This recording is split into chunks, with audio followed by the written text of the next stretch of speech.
air drink. Yeah, yeah. Oh, is that right? Like 40 cups, yeah. Oh, is that right? Oh, yeah. And it worked. Okay, so the one thing that we heard about the movement of Russian troops into eastern Ukraine in February of 20.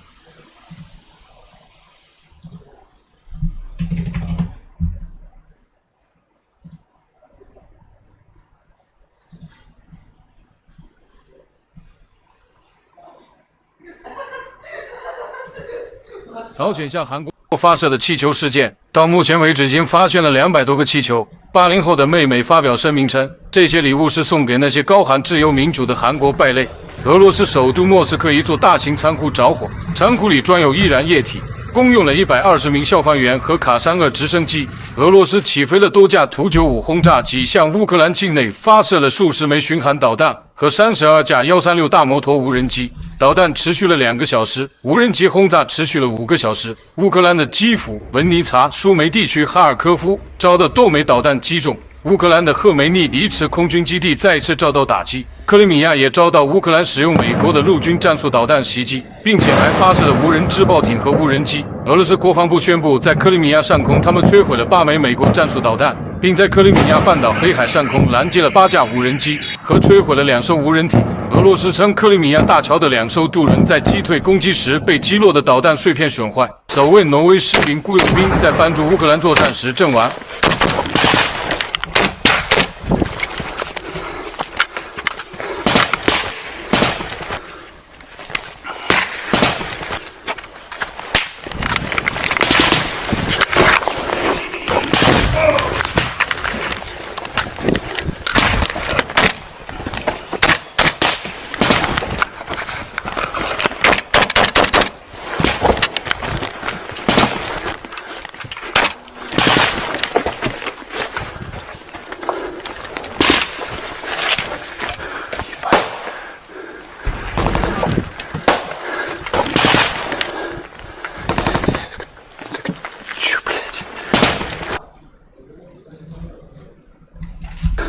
在查守富亚尔附近，俄罗斯士兵发现了一辆悍马装甲战车，坐标被跟踪后，大俄使用精确榴弹炮击毁目标。俄罗斯持续对哈尔科夫北部地区的沃苍舍克城市进行猛烈攻击。现在乌克兰的部队基本上都在高层建筑物内，这些高层大楼持续被俄罗斯轰炸，感觉在大楼里还不安全，并且在该地区又摧毁了乌克兰的2辆防空系统。被俄罗斯的柳叶刀无人机击中后，乌克兰的操作员惊恐逃离。俄罗斯使用无人机摧毁了一艘乌克兰武装部队的海军无人艇。俄罗斯士兵躲在鱼竿里逃离乌克兰阵地，这个东西给我笑到了，似乎是一个人趴在里面用脚推着着。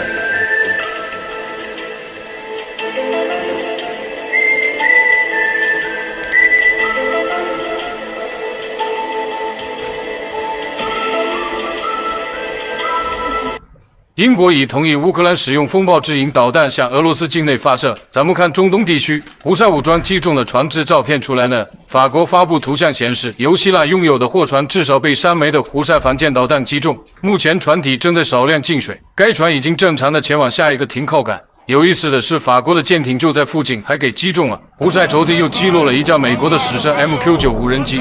红海之战至今为止，美国已消耗了数十亿美元，损失了6架 MQ9 无人机，价值1.92亿美元，并且也门胡塞武装的国防预算还不到15亿美元。叙利亚多地凌晨遭到以色列的狂轰乱炸，首先被轰炸的是叙利亚海岸城市巴尼亚斯。这一次轰炸只是部分受损，使用的是老美的小型直径炸弹，这种友谊炸弹比较合适暗杀行动。紧接着，叙利亚霍姆斯又遭到以色列战斗机投下的精确制导炸弹袭击，其中有一部分被叙利亚防空系统给拦截了。初步显示，以色列的目标是一批从霍姆斯运往黎巴嫩的武器卡车。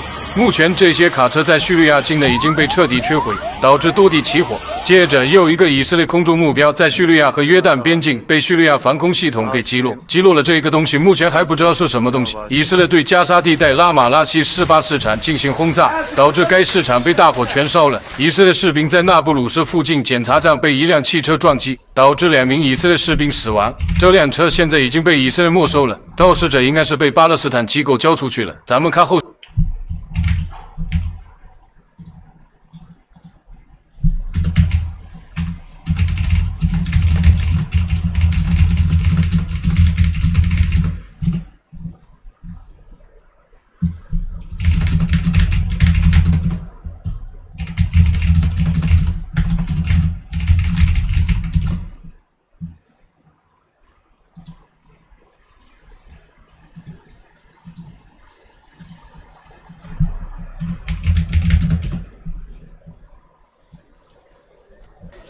could all quiet down, the event is going to begin.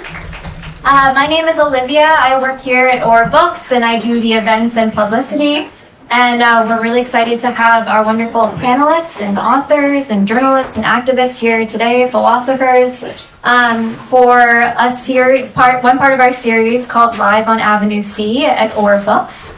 Tonight, our event is in honor of the release of this wonderful book, which is for sale at the front of the bar, Deluge, of which both Muin and Coulter are contributors. Unfortunately, Jamie, the editor, is not able to make it tonight, but Razia, our wonderful moderator, will open with some remarks by him. And we hope you come to more of our wonderful Or events. The next one is on May 15th for another one of our books, Corporate Coup.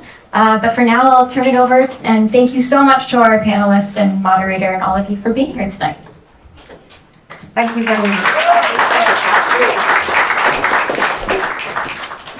Thank you, Olivia. Thank you, Colin, as well. Thank you very much for coming, everyone, and thank you to everyone who is joining us online. For just a moment, if you can imagine that I am Jamie Stern-Viner, the editor of this book. This is his opening remarks. He's sorry that he can't be here. So, I'd like to begin by thanking Olivia from All Books for organising this meeting, Razia for chairing, it's me, and all the panellists for taking part. This is a sombre event, as book launches go, but then it's a sombre book and a sombre moment. According to the latest humanitarian reports, Israel has killed more than 33,000 people in Gaza, mostly women and children. Israel has partially or totally destroyed more than 60% of all houses in Gaza, and a deliberately engineered famine is imminent, if not already underway. In October, the UN Secretary General Antonio Guterres observed that this catastrophe, quote, did not happen in a vacuum. This week, the heroic UN Relief and Works Agency for Palestinian Refugees, UNRWA, noted that the crisis now unfolding there is unparalleled. Both these statements are true. What's happening in Gaza is the product of long-standing, multi-layered injustices. That is to say, decades after decade of dispossession, annexation, siege, and massacre. And the current catastrophe has also, in critical respects, broken new ground. With this book, I have tried to illuminate both the continuities and the changes in what's unfolding in Gaza, to provide readers with the crucial background context necessary to understand how things came to this horrific pass, while also providing an initial analysis of what looks set to be a turning point in the conflict's history. Coulter Lowerce's chapter in the book, based on his doctoral dissertation, runs through the whole diplomatic background to the conflict since 1967. He authoritatively demonstrates that Israel had chance after chance to resolve the conflict on reasonable terms, first with the Palestine Liberation Organization, and then after its election in 2006 with Hamas. In my view, it's because Israel and its international enablers spurned these opportunities that we are where we are today. Muin Rabani's contribution situates the Gaza war within two crucial regional dynamics. The warming ties between Israel and the Gulf states, facilitated and encouraged by the United States on the one hand, and on the other hand, relations between Hamas and the so-called Axis of Resistance, led by Iran and Hezbollah. Among the most heart-rending passages in the book are Muin's descriptions of the hapless US Secretary of State, Antony Blinken, shuttling between Arab governments, cap in hand, begging them to help bail Israel out, only to return with nothing but that broken, dead-eyed stare. Norman Finkelstein and Slavoj Zizek, of course, need no introduction from me. I merely take this opportunity to thank both for their participation and to extend a special thanks to Norman for his help with the book and for his exemplary life's work standing for truth and justice, come what may. Beyond the appalling devastation in Gaza, there is a real possibility now that the conflict will escalate to set the whole region on fire and the rest of the world with it. The stakes here could not be higher, and so I am glad now to hand over to a panel that could scarcely be better equipped to help guide us through it. Thank you. and our thanks to Jamie. Just to give you a quick structure of how we're going to proceed. Each of the panelists is going to speak for about 6 or 7 minutes to present what they would like to say about the current crisis. And then we will, the 5 of us, have a discussion. Then we will open it up to questions on the floor and possibly also some questions for the audience online. I just want to add one other thing before we begin.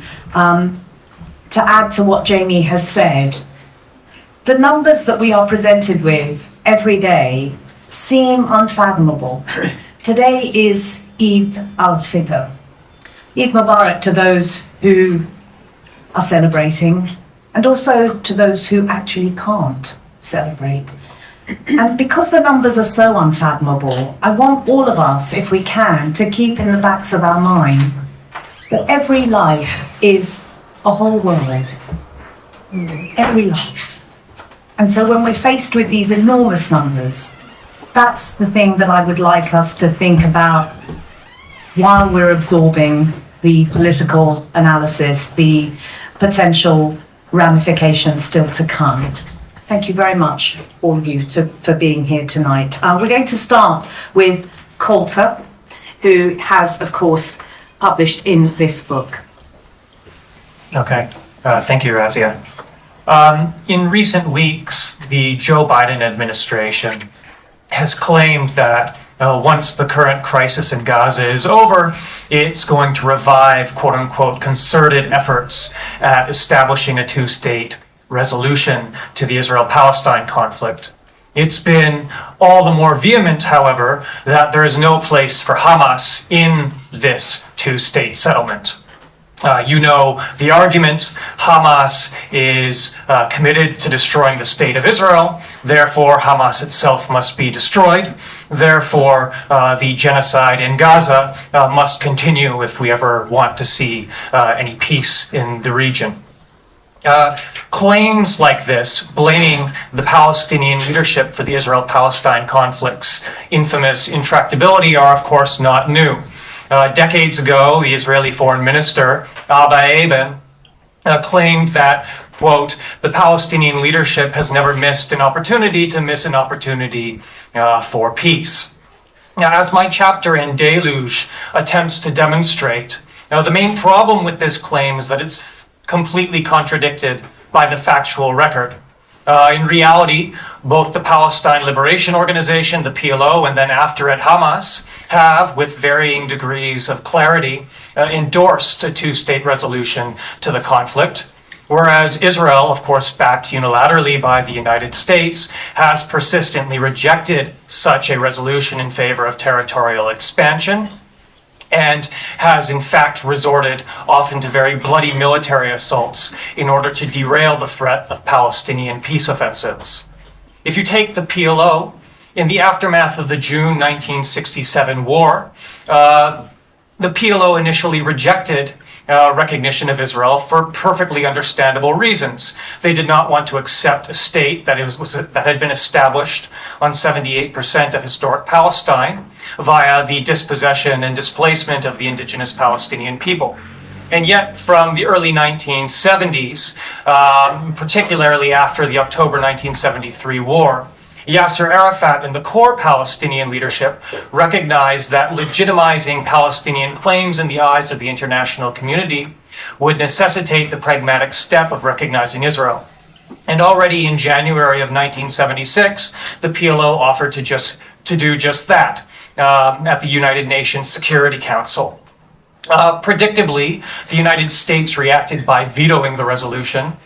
Israel, for its part, refused to take part in the Security Council deliberations and carried out airstrikes in Lebanon against Palestinian refugees, killing dozens.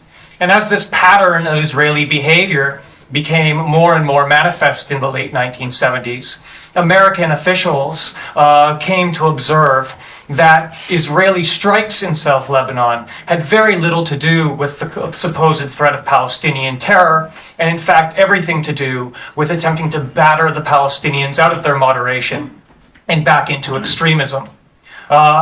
The apex of this strategy was, of course, the June 1982 Israeli invasion of Lebanon, in which, for fear of the fact that the Palestine Liberation Organization had accepted a ceasefire and scrupulously adhered to it for over a year, and that was advocating negotiations once again, Israel steamrolled into Lebanon, killing 15,000 to 20,000 Palestinians and Lebanese.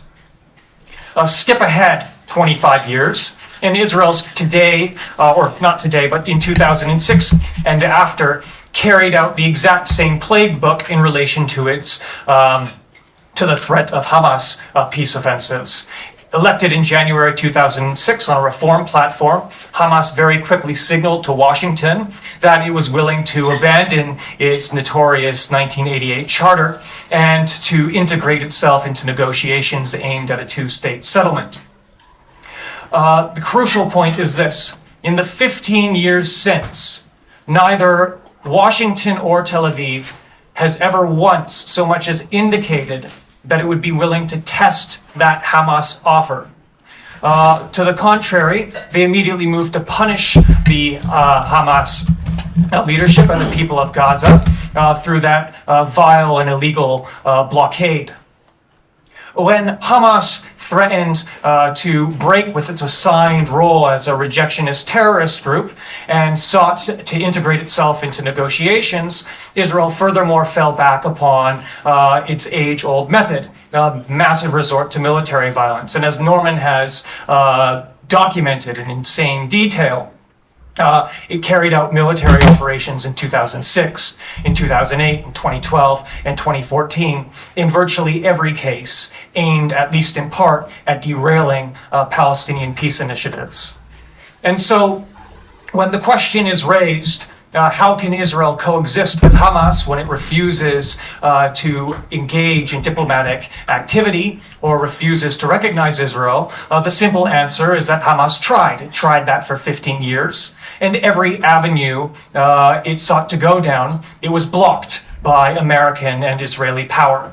And as I write in the chapter, the bottom line is this, that were it not for the fact that Israel not only missed, but actively spurned and sabotaged every Palestinian peace offer. Those crimes committed on October 7th and the much greater crime that is ongoing, that Israeli genocide in Gaza, would never have happened. They would never have happened because the Israel-Palestine conflict would have long been resolved. Thank you very much.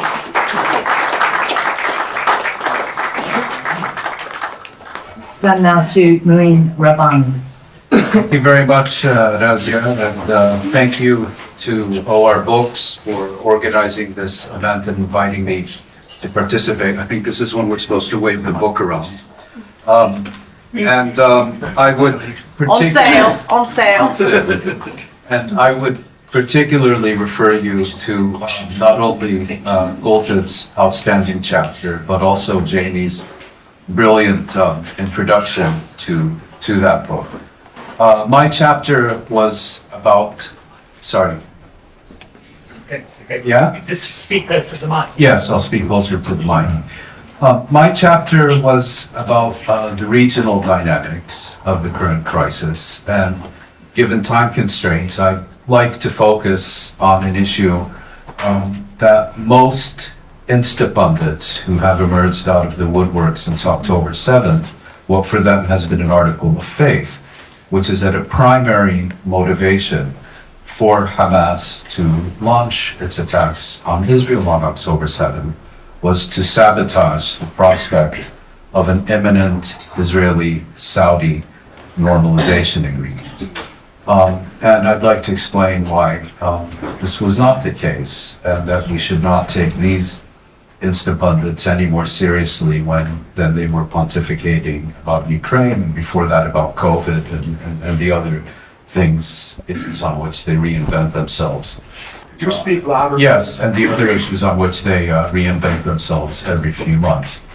A key issue is that there wasn't actually, the discussions were not really about an Israeli-Saudi normalization agreement, in the sense that there would be an agreement where Israel and Saudi Arabia would make their primary concessions to each other. Rather, the discussion was about an Israeli-Saudi-US agreement, where the key commitments were being made by the United States, and the key commitments the United States was making were to Saudi Arabia, specifically in the form of a security guarantee to Saudi Arabia and in the form of the delivery of a nuclear reactor with enrichment capabilities. And that alone should tell you that such an agreement was extremely unlikely from the outset, because those are commitments that the United States could only have implemented if it had obtained congressional approval. And for a variety of reasons that I won't get into here, it was extremely unlikely that Congress would have gone along with such formal US commitments to Saudi Arabia. Secondly, Israel would be required to make a number of gestures to the Palestinians in the context of such an agreement. And although the gestures were largely of a cosmetic nature, we were dealing with an Israeli government that is incapable of making even cosmetic gestures to the Palestinians. And I think the Biden administration at some level was hoping that this would induce the Israeli Prime Minister Netanyahu to alter his governing coalition and switch out some of the neo-fascist right parties for more centrist ones.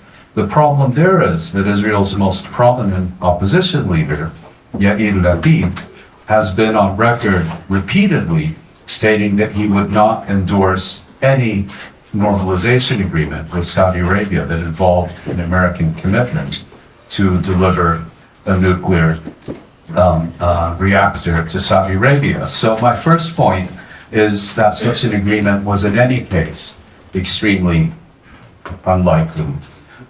My second point is that even if I'm wrong and such an agreement had been imminent, and if Hamas had been convinced such an agreement was about to be signed, it would have made no sense for them to launch this attack in order to sabotage such an agreement. Because if we look at the history of Arab-Israeli normalization agreements, there is no record of such normalization agreements being reversed or suspended or abrogated on account of Israeli policy towards the Palestinians. So if you take the main one, the 1979 Egyptian-Israeli peace treaty, it was essentially unaffected by not only continuing Israeli expansionism in the West Bank and the Gaza Strip, but even wasn't affected by Israel's 1982 invasion of Lebanon that Colt had referred to, or the Sabra Shatila massacres at their culmination.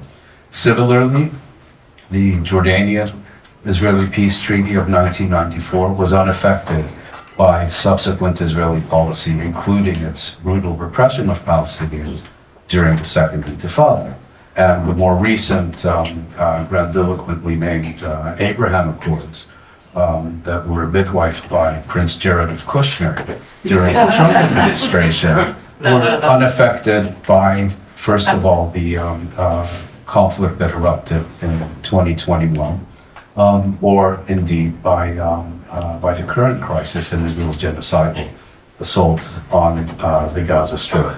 In other words, the most Hamas could have hoped to achieve would have been a decent interval to postpone a Saudi-Israeli normalization agreement by a decent interval until the corpses are buried and so on. And I think it's fair to conclude that the Hamas leadership would have concluded that that would simply not have been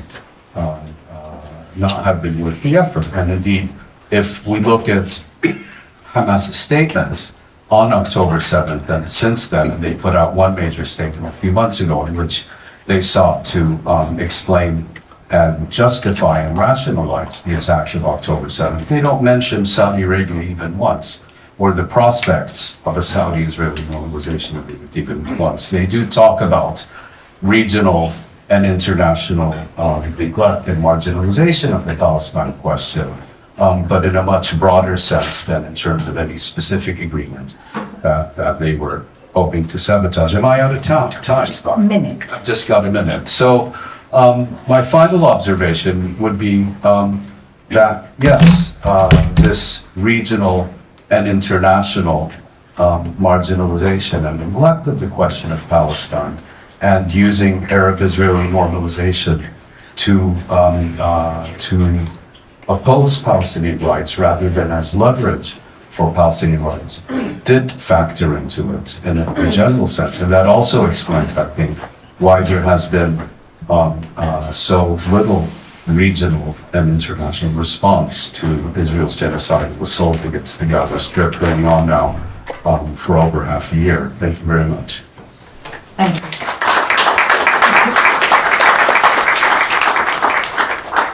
Slavoj Žižek. Okay.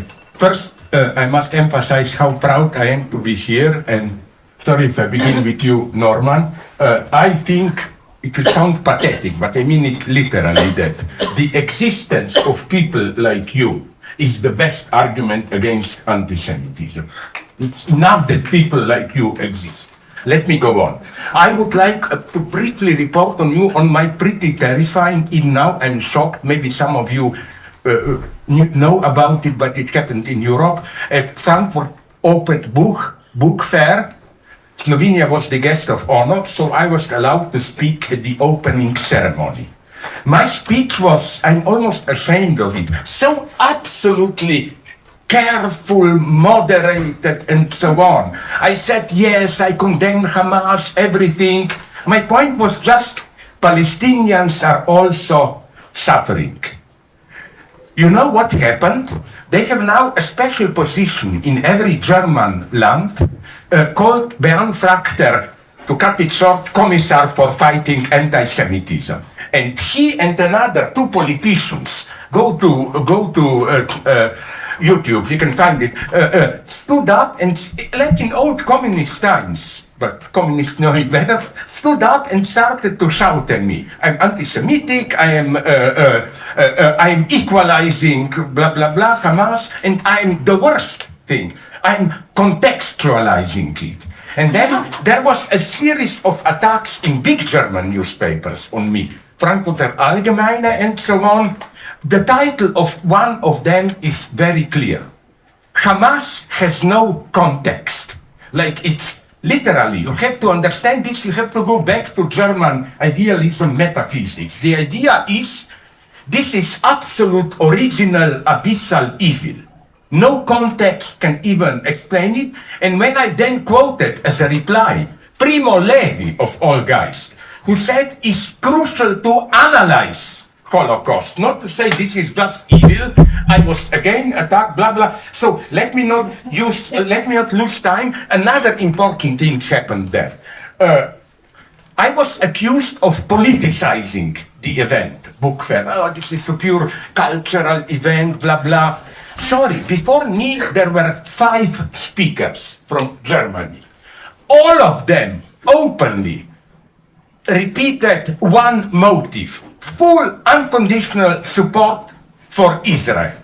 I just added to it, Palestinians are also suffering. I was accused of politicizing it. And this brings me to what goes on yesterday in Israel.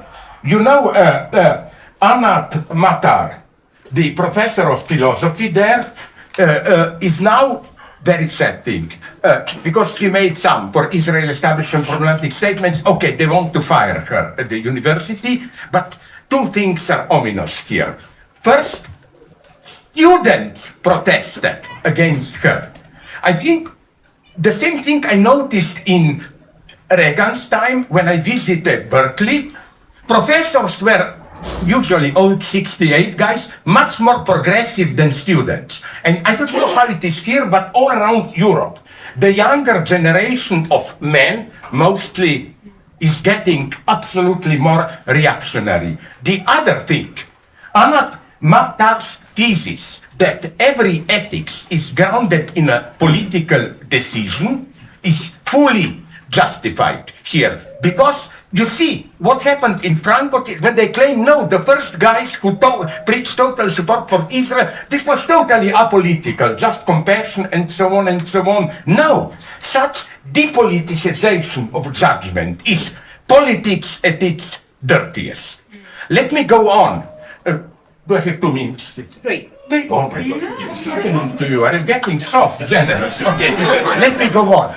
The fiasco of German philosophy as an answer to all this attack in corner with them against me, Jürgen Habermas, as close as you can come to a German state philosopher, and 2 other of his followers wrote a public letter. They don't mention me, but I have my KGB agents there. I know what was against me, claiming no unconditional, the usual bullshit. Israel, the only democratic society in the Middle East, and so on and so on. And now I come to conclusion. This is what fascinates me, even the philosophical importance. You know what Habermas abandons? What the greatest first generation of Frankfurt School, Adorno and Horkheimer, called dialectic of enlightenment, which means the horrors that were happening, colonialism or Gulag, Shoah, they are not some remainder of a dark medieval past. They are the results of the immanent antagonisms of the project of European modernity. With Habermas, this disappears. Just we need more European enlightenment and so on and so on. To conclude, then you can ask me questions if you want. We really live in sad times. Not only is Germany, I can explain it more, doing the most unethical thing you can imagine. Everybody knows. The German logic is we did the Holocaust, so now, as a dirty deal with Israel, we will say, you were our victims, but in exchange, we tolerate your crimes today. It's disgusting.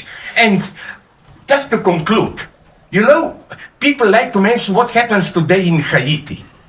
Gangs taking over. But it's not just Haiti. Even in the developed states everywhere.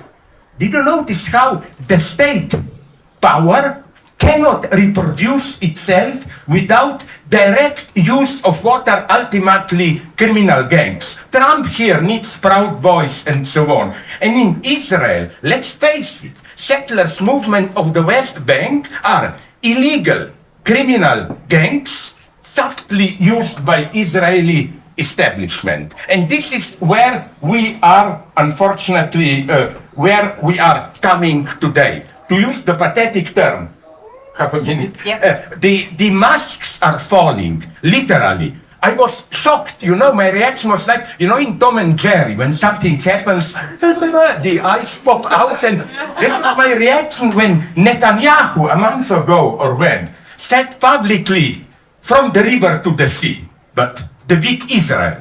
So it's like what was till now done more discreetly is now done openly.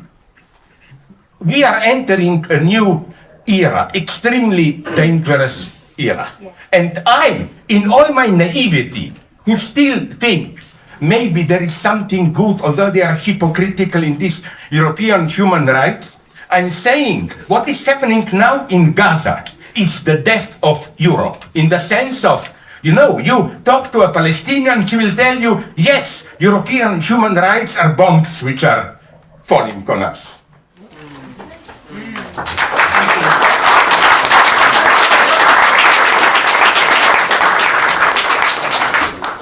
And finally, Norman Finkelstein. Thank you.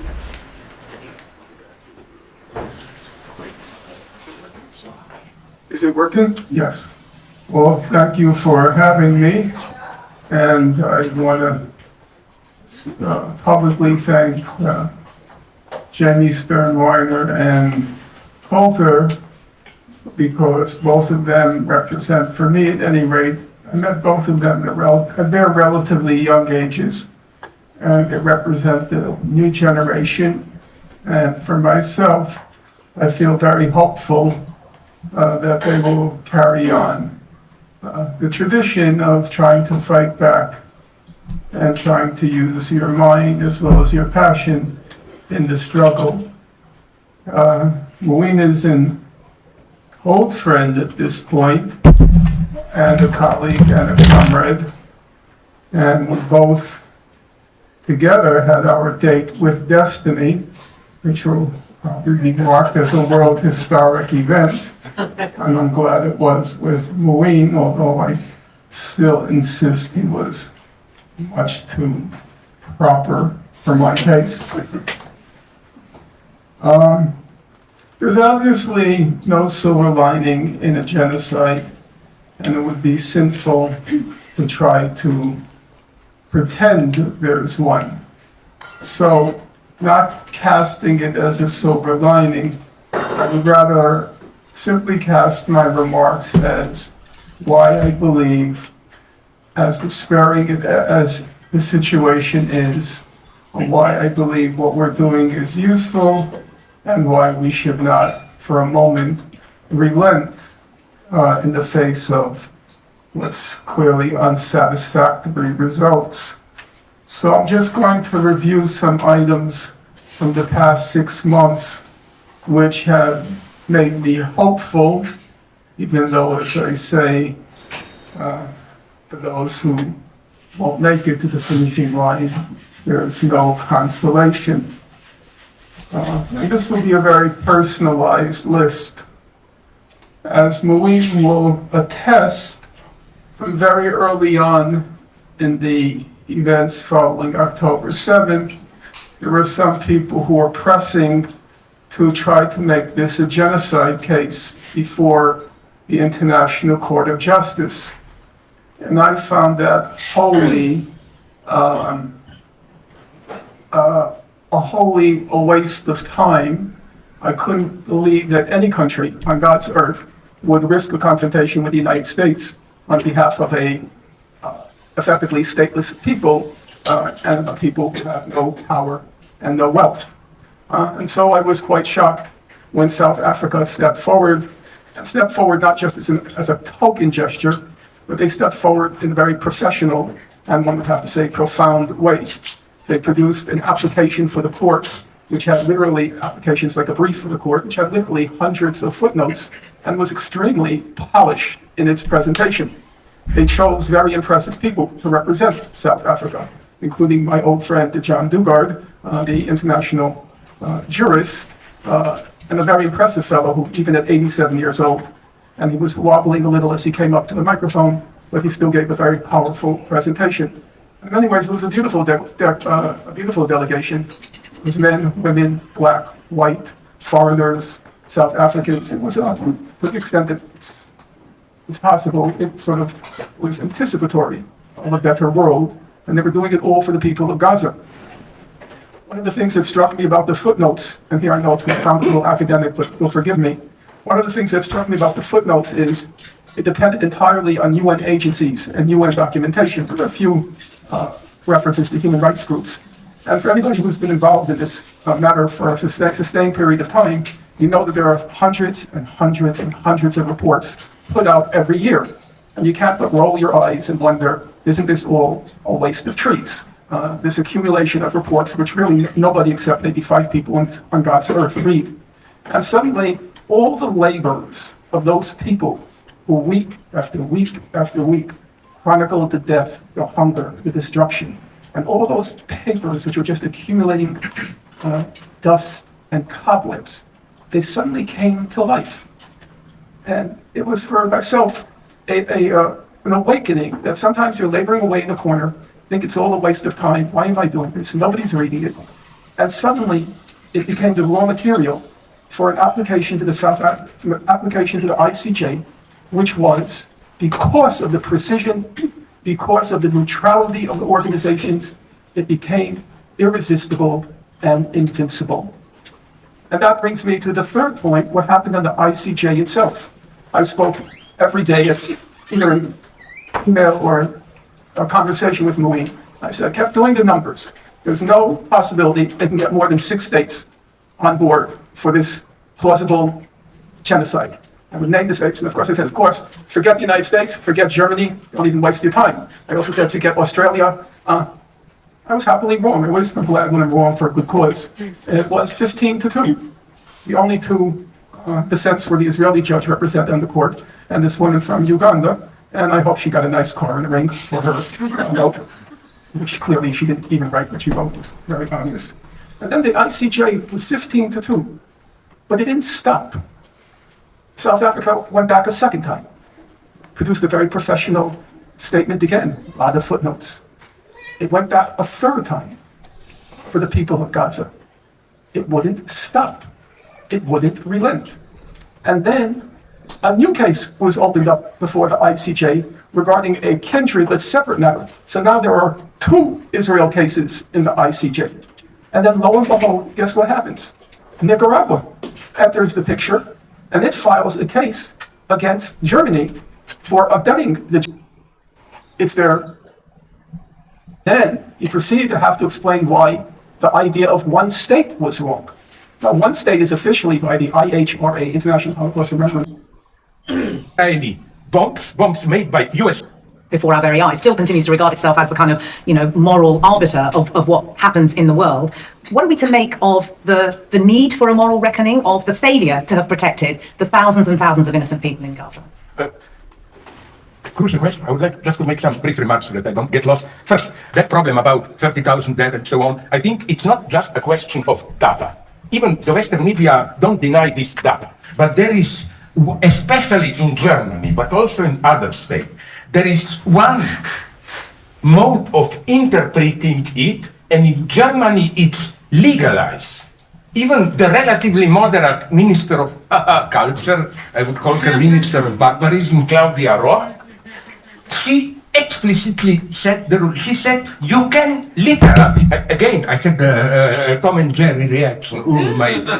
She said, yes, we can talk about Palestinian suffering, but we should make it clear that ultimately it's Hamas which is responsible for it. So it's as if, Hamas is engaged in a big suicidal operation and Israel just somehow got caught into it, This has to be changed. And also, to change, as it was pointed out, this public perception is crucial. For example, we should insist how Israel, we hear from Habermas and so on, the only democratic state. I'm sorry, but a month ago or when Netanyahu justified the opposition against a two-state solution, which meant big Israel from the river to the sea, he said it's the only democratic solution because, I don't know if this is true, but he quoted some statistic that now almost 90% of Jews there in Israel are against it. I'm sorry, but if you take into account all the area controlled by Israel, it's almost 50-50. There are just a little bit more maybe Jews than Palestinians. He even didn't mention, you see, this is apartheid in practice. So what can we do? And another thing, maybe along the practical lines that you, Norman, emphasize, public opinion, maybe something will happen like I know. Maybe I helped a little bit to push into up their asses with some of my influence in Slovenia, but I learned from reliable sources that now, till the end of June, July, Spain, Ireland, and this is very nice here, my small influence comes Slovenia, and, it's not the greatest state in the world, Andorra, will publicly recognize Palestine. And these small signs that you, Norman, mentioned. 这里其实是现在老头在邀功是吗？他说，斯洛文尼亚也承认两国是吗？他的意思是他用了一点小小的影响力。Didn't even a guy whom I would not trust my mother to his house, David Cameron, at some point mentioned maybe we should. Secretary of the United Kingdom. Yeah. And you know what's now this political situation in the United Kingdom, no? You had one big central right-wing party it's called a Labour Party. Then you have some more crazy right-wing party. And okay, but what I want, sorry, let me go on. So what I want to say is that now we have to make, as you pointed out, the next step. Now it's legitimized to talk about Palestinian suffering. And now we go to the next stage, where what does this suffering mean? The logic is, yes, you have to sympathize, you put those stupid, how do you call it, parachutes with, but what does this mean? I think there is one photo which for me is the best symbol of the situation. I found it in big media. It's the same photo you see from Gaza, you see in front Israeli bombs made by USA falling on Gaza, destroying buildings, and just behind parachutes with food falling down. That's the text. So let me just very briefly to conclude with one remark. You know where we have to work? How these prohibitions, where it is permitted to say, when I said what I said in Frankfurt, the most disgusting thing for me, there's literally dozens of people, hardline Germans, came to me privately, literally looked around carefully, and then whispered into my, basically I agree with you. It's just not the right moment to say it. My answer was, of course, I know what you mean. The right moment will be to say it when it will mean nothing to say it. Now it means something to say this. So you know what really, I wonder if I address this also to you so that finally would agree. I don't trust them. But for example, you probably all know... Who don't you trust? Who? Me, if you are intelligent, but also the ex-bosses of Shin Bet Mossad, but a guy called, I think, Ami Ayalan. Okay, he is now retired. Once you are retired, you can say many things.